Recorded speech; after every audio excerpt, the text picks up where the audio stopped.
Hello and welcome to the 5th episode of OperaVision's Next Generation series. I'm Nina Brazier, a stage director based in Frankfurt, and over the coming months I'm taking you to 4 young artist programmes across Europe, exploring how the opera world is developing and nurturing the next generation of talent. We began in Rome with Opera for Peace, went on to the Accademia Rossiniana at the Rossini Opera Festival, then to the Opera Studio at Ober Frankfurt.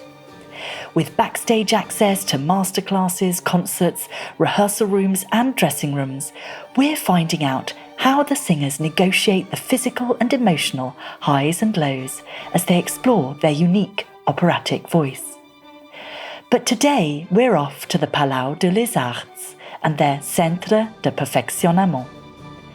The Centre offers a dedicated vocational training programme for young singers and musicians, developing their interpretative style, exploring the dramatic natures of their characters and the operas they inhabit, and fully supporting them on their journeys to become professional singers. What I'm curious to find out from the young artists at the Palau de les Arts is how they deal with balancing their time between coachings, masterclasses, productions, and everything else. What has been the biggest challenge about adjusting to life as a young artist? And have their goals and expectations changed since they joined the programme? As always, let's start with a few words from our young artists. Life in a theater, it's really intense. Oh my God, like a roller coaster. The amount of work you have to do, the emotional process you have to live, the all the information you get when you start. It's a lot. It's harsh and it's really usual. I don't know why and I don't know how I always get in that situation. So I'm with the academy. I was really rebel in the end with them. And I said, no, I'm going to do this audition. I'm not going to do what you told me to stay in Belgium. So I was quite a rebel and I decided to go for my future and I decided to go to audition to Valencia. I can learn about the vocal technique because when I sing nearly, I can see how she or how he used the air or the articulation, no, or also the performance, no. When he or she acts, I can learn a lot about them. Let's find out more about the rebel escaping to reach that audition. I'm Laura Orueta, I'm from Madrid, Spain, and I'm a mezzo-soprano. My audition experience was really curious and unique because I was studying in Belgium and I was doing a production of Don Giovanni, and at that moment I was playing Zerlina. The academy actually didn't allow me to go to Valencia to do the auditions live. So I sent them an email saying that I couldn't go. Probably I couldn't go to the final round of the auditions. But anyways, I did the audition. It was okay for me. I think I did a good job because they called me again for the final round. And they didn't also allow me to go to Valencia for the final round. So I did the final round online. I managed to go to Valencia in the final round. And I was really lucky that the Palau de les Arts allowed me to do the audition this way. They did like an extra final round for myself. I'm Alejandro Sanchez. I'm from Peru and I am baritone. Now you've been already over a year on the programme. Tell us about your experiences of singing on the main stage. For me, it's a great opportunity to sing between a great artist. For example, now in the last year in Madame Butterfly, when I do the Commissario Imperiale, I sing between Marina Rebecca. For me, Marina Rebecca, it's a wonderful soprano.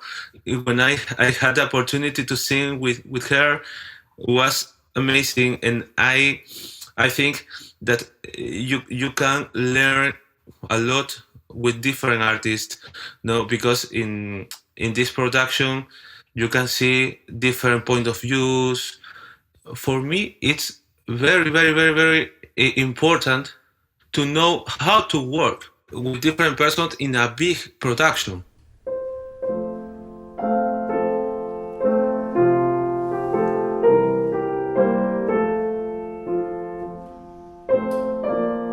We first met the Spanish soprano Iria Souto Fernandez back in episode 1, before she started on the programme.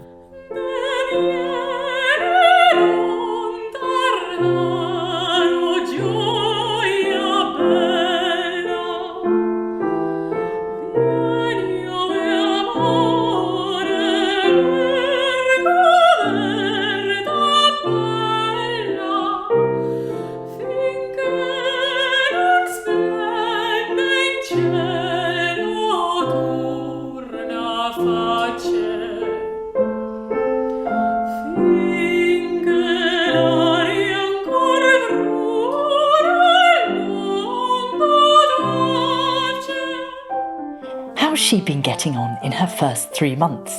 You have to meet your teachers and work with them, and then all the departments, and the theater offers different types of music all the time. So you have to work on opera, but you also have song recitals. You have different type of projects for kids. We have our own theater, which is really nice. The opera studio has its own theater.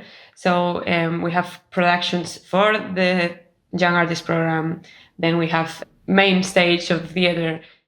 The building's full title is Reina Sofia Palau de les Arts. It's an urban landmark, a 40,000 square metre edifice with opera, music, ballet and theatre venues within.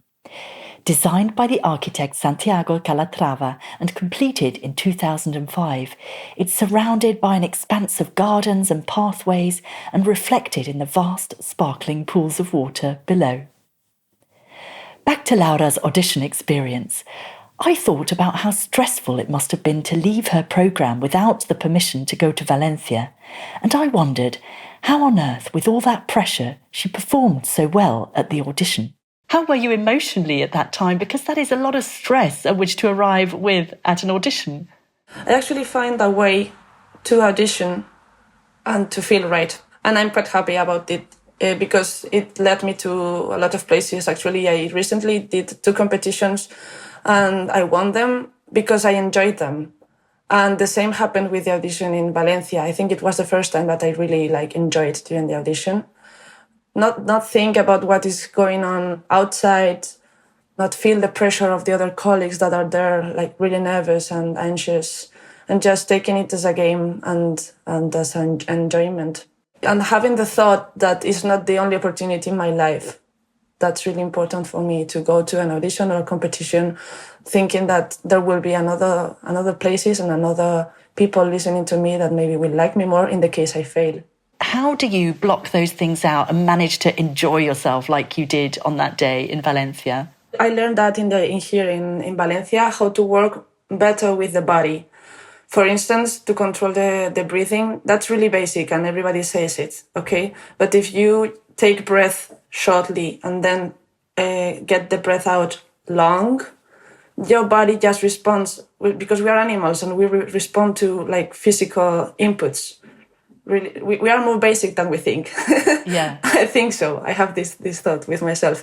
So I try to work with my body and to encourage my body that everything is okay and that it has to be calm. And after, when I'm on stage and I'm about to sing, I just compress the areas that I'm going to sing in 2 words or 3 words or 2 thoughts. Okay, parto, no? Parto, I say, I don't know, I'm so in love with this girl, I'm going to kill my friend, and very, very little things, very fixed ideas of the aria or the feelings that I need to develop through the aria, and that's it.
It's not a given, however, that all the young artists perform on the prestigious main stage as Alejandro did.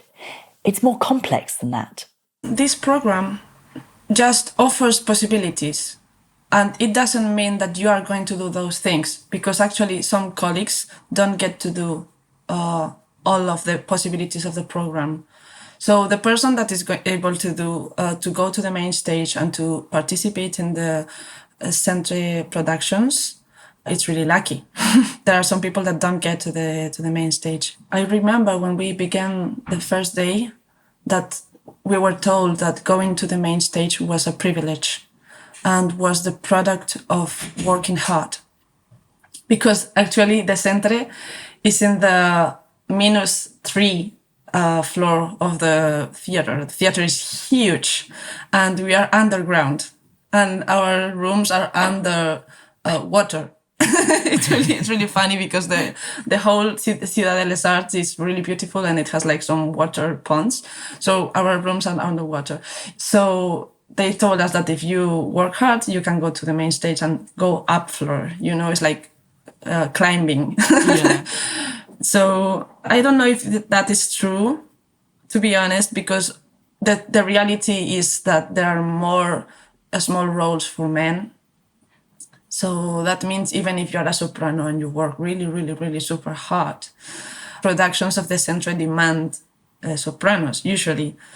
That means if you're in the Centre productions, you can't go to the main stage productions because they clash. They get to do the productions in the Centre, which is nice because actually the Centre productions have a very good quality. Like the standard is super high. Iria and I got to talking about what she's been working on the programme so far and what techniques she's been exploring. Actually, my high notes, I know I'm a soprano and it should be easier, but it's not for me. It's a bit challenging and they are helping me a lot to really find my high notes because obviously they are there and to help them grow and improve.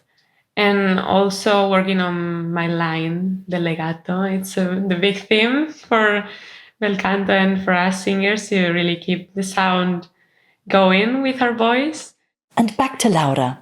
I'm thinking, presumably you must work with experts and coaches all the time. What would you say has been the biggest thing that you've learned?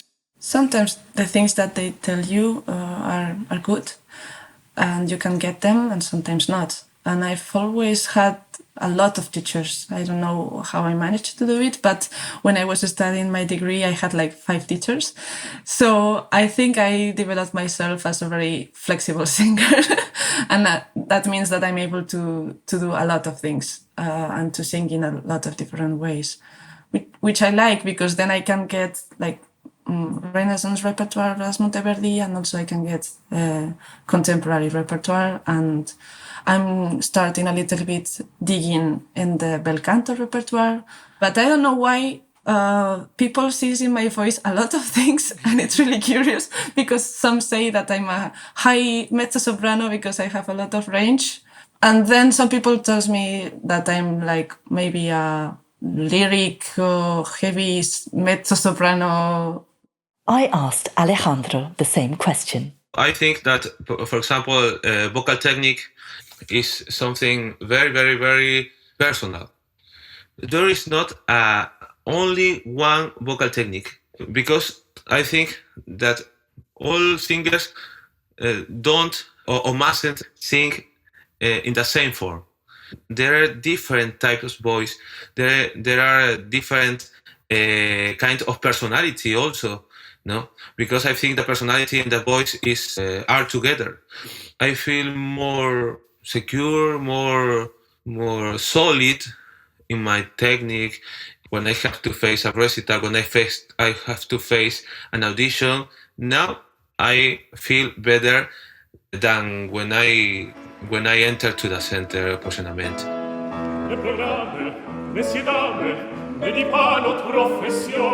Sa setine, vrai la chine, faisons représentation, promessem de la scène, nos sommets de briller, als doute, mais asciute, une fisse et brunner père. On en voit toujours ensemble, notre métier nous rassemble, et toute la terre, on est brunner fils et brunner père. Et dans les deux hémisphères, nous brassons des tas d'affaires, chassons les étoiles, construisons des voiles, on ne voit partout que nous. Je suis impressionné, c'est un métier de nous sommes en amour, deux empresarios, la forme par l'outil, nous sommes impresariés avec plaisir. It's a packed programme for all the young artists, Iria included. It is difficult sometimes. I remember 2 weeks ago I was doing performance, and at the same time I had lessons and masterclass. You really have to calm down and really be smart to use the amount of voice you need to everything. Because I was, as I said, in performance, and I was tired, and in the afternoon I had a masterclass, so I had to just sing but not push myself and not expose myself to be tired the next day because I have another performance. And it's really interesting. It's a work you wanted to do, and this is what I've dreamed of for the past years. The only thing I want to do is be here and sing and improve as a singer. And I have the tools here in front of me right now, so I have to take them all at the same time, but it's okay, and I will do it. Was the workload too demanding? That week was a bit too much, and at the end of that week, I said I need to rest because I cannot keep this rhythm going. Because if a singer comes from the outside to give a masterclass, and I already have a week of performance, there's nothing they can do or the theater can do to help me in that situation. So I needed to be smart. I was a bit tired in voice terms, but the worst part was my mind. I was at home thinking, oh my God, tomorrow I have the performance in the morning, and then in the afternoon I have to sing Donizetti for the Bel Canto masterclass, and then the next day I have another performance. And that was the worst part, to not being able to disconnect from theater life. I asked Alejandro, what's been the most difficult part about perhaps adjusting to life as a young artist? The few opportunities that you have to show all that you can. For example, the last year, I was selected to do the Sam's role. Is that Sam in Trouble in Tahiti? Is that the role? Yeah, Trouble in Tahiti by Bernstein. The Centre de Perfeccionament has two operas per year. And that was the last year I was selected to do the Sam's role. It was a very complex role for the singing and acting, but in the last performance, when I was changing my clothes in the dressing room, a person knocked the door, and I was surprised because he was the artistic director of the Teatro Real of Madrid, Joan Matabosch. Joan Matabosch told me, congratulations, and I was surprised. No, I did. So thank you, maestro. No, because I was surprised a lot. And then 2 months later, I had the privilege of debuting in the Teatro Real of Madrid. I asked Iria what had been the most challenging part about adjusting to life as a young artist.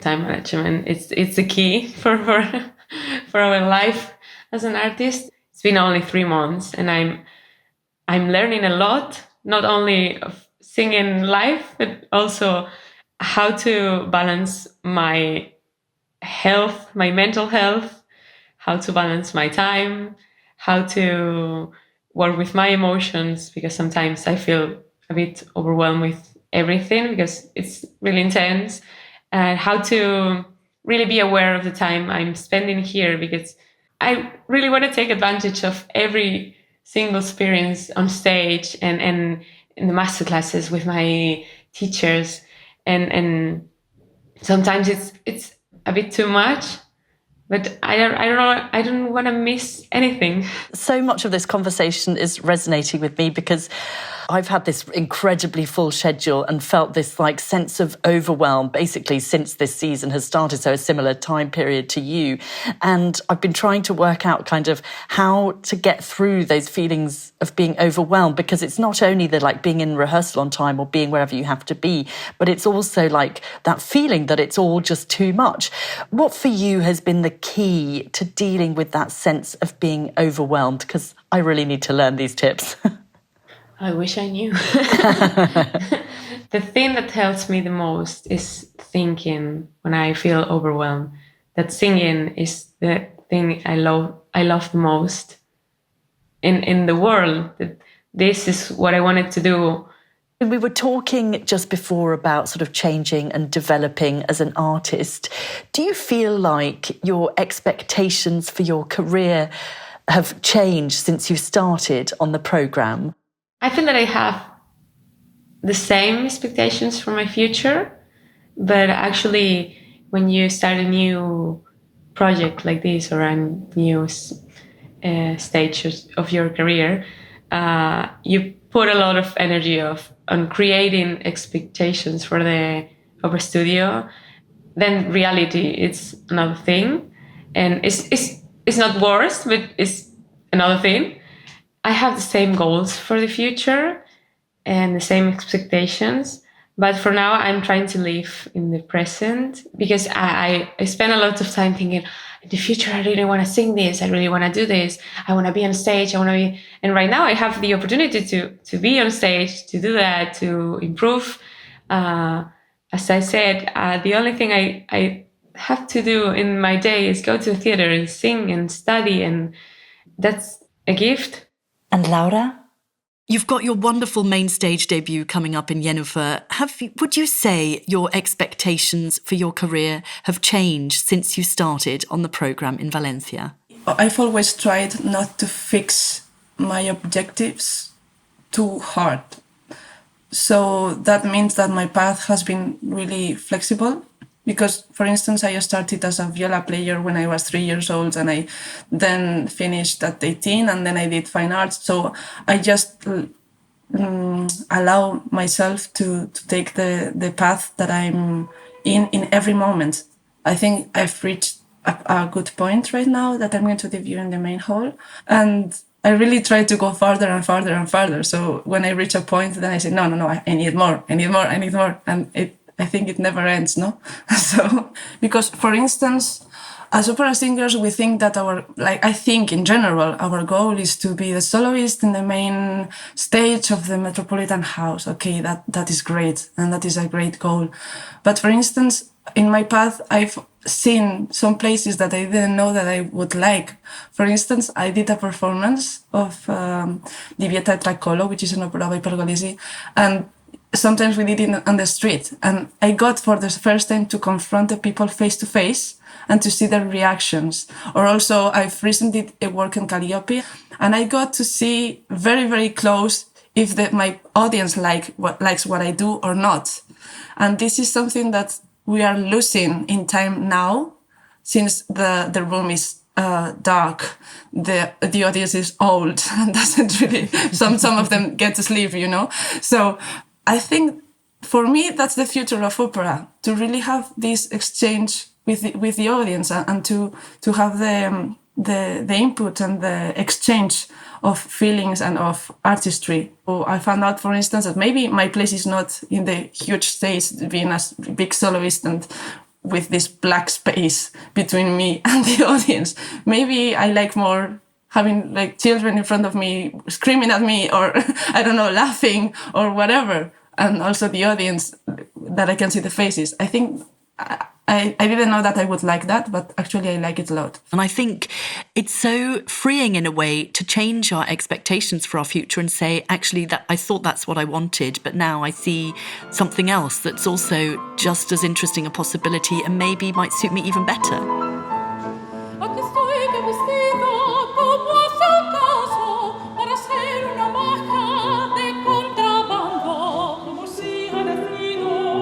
Nuestros barrios es más verdadero se encontraban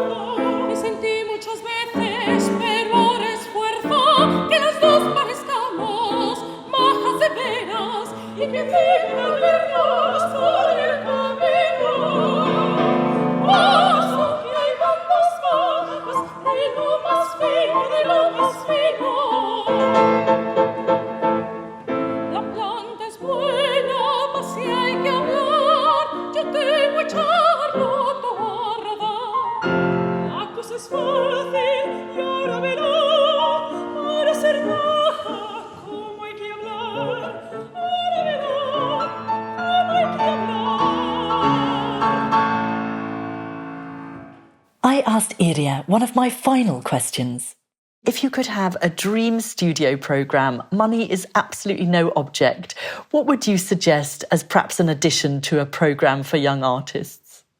I think the best part of the productions are the work you do before performance, all the scene rehearsals and all the musical rehearsals. So I wish we could have time for that. I know sometimes because of the money issue, you just do 2 weeks of rehearsals and then you go to the performance into the stage. But the process is really important, and it's when I learn the most important things. And Alejandro? I have the opera studio have to bring more opportunities to sing in production of operas, no, and to sing not only recitals, not only lieder, because it's important. I think it's important, but more is important the complete art when you act and sing. For me, is more opportunities singing in the main stage. What does Laura think is the most important thing for opera houses running young artist programmes to think about? It's always about the interest and to know what are the interests of the students of the program, and to try to fulfill it. Even if it's a small space, but it's about the connections that the opera studio has with the opera world. It's about the visibility they can give to the students. It's about the possibilities, of course, and then you need the money, and then you need to have good productions that bring the attention. But I think the most important part of an opera studio is that the heads of the opera studio have very clear and are very flexible and have the ears to listen of the needs of the students that are going to be, of the young artists that are going to be in those programs. As we head, perhaps full of goals and expectations, into the new year, I wanted to return to the question of balance. I asked Iria, what do you do to kind of escape from the world of opera and to wind down as Iria at home? I love listening to music, not classical music for a change. I really like to watch series and try not to think all the time on the singing. Well, I have my voice is inside me, so she has power over me, and sometimes I just want to sit down and think, okay, tomorrow I have this rehearsal and then I have this lesson. But sometimes I just need to say, no, stop it. We're just enjoying our free time today, and we are resting because my voice and my mind need to rest, and we're doing different things. What does Laura think is the most important thing for opera houses running young artist programmes to think about? As I told before, this connection with the people, with the faces, with the emotions and the eyes and the ears of the people, that is what brings the audience to the opera, to feel it in your skin. Because now we are very used to work with these screens, with these... to listen to the headphones, everything.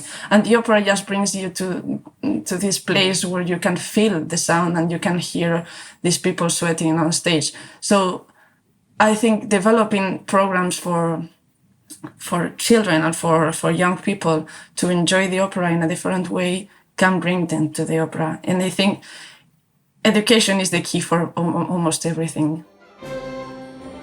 Thank you to all our guests today for joining us on OperaVision, and thanks to you for listening. There's plenty more online at operavision.eu, where you can see Laura Orueta and Alejandro Sanchez in an evening of operetta and zarzuela from the Centre de Perfeccionament and catch up with the Accademia Rossignana's performance of Il Viaggio a Reims. Also online are the Opera for Peace masterclasses from Larry Brownlee and Thomas Hampson, and coming up soon a soirée with the young artists from Oper Frankfurt, directed for the screen by me. I'll link to all those in the show notes and give information on all the other music extracts you heard in this episode. We'll be back with Opera for Peace on Wednesday the 1st of February. This series is edited and produced by Karen Piri and curated and hosted by me, Nina Brazier. OperaVision is co-funded by the European Commission.